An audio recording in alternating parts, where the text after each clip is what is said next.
भारतीय संस्कृति में पति पत्नी के रिश्ते को बेहद पवित्र माना गया है।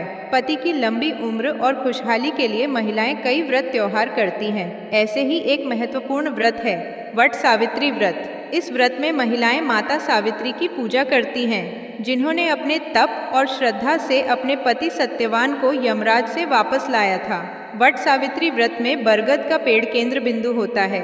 इसे अक्षय वृक्ष कहा गया है क्योंकि यह कभी नहीं मरता और इसकी उम्र बहुत लंबी होती है। इस वृक्ष की पूजा से पति की दीर्घायु, स्वास्थ्य और सुख समृद्धि की कामना की जाती है।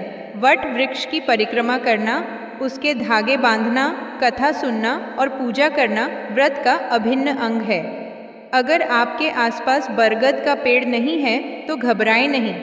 व्रत की सफलता और पुण्य में श्रद्धा और विधि सबसे महत्वपूर्ण है। ऐसे में आप वट सावित्री व्रत के एक दिन पहले किसी जानकार से बरगद की छोटी टहनी या डाली मंगवा लें। इस टहनी को साफ कपड़े में लपेटकर पूजा स्थल पर स्थापित करें और उसी की पूजा करें। इससे आपको व्रत का पूरा फल मिलेगा। यदि टहनी भी न मिल पाए तो आप तुलसी के पौधे के समीप बैठकर पूजा कर सकती हैं।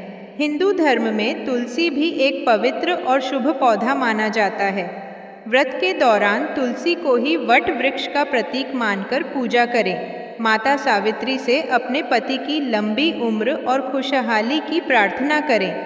यदि घर में तुलसी का पौधा उपलब्ध नहीं है तो भी चिंता न करें। पूजा स्थान को पहले गोबर, गंगा जल या हल्दी मिले जल से पवित्र करें। उस स्थान पर आटे से सुंदर चौक बनाएं। चौक के ऊपर कलश स्थापित करें और पूजा के लिए बाजार से वट सावित्री व्रत की पूजा चित्र ले आएं। पूजा स्थल पर गौरी, गणेश और नवग्रह के प्रतीक बनाएं और एक नारियल स्थापित करें। फिर विधि पूर्वक पूजा करें। ऐसा करने से भी आपको व्रत का पुण्य और आशीर्वाद मिलेगा। इस प्रकार वट सावित्री व्रत करने के लिए बरगद का होना आवश्यक तो है, लेकिन इसका अभाव श्रद्धा और विधि के माध्यम से पूरा किया जा सकता है। श्रद्धा और निष्ठा के साथ किया गया व्रत पति की लंबी उम्र और खुशहाली लेकर आता है। व्रत पूजा न केवल धार्मिक अनुष्ठान है, बल्कि यह पति पत्नी के रिश्ते को मजबूत करने का प्रतीक भी है।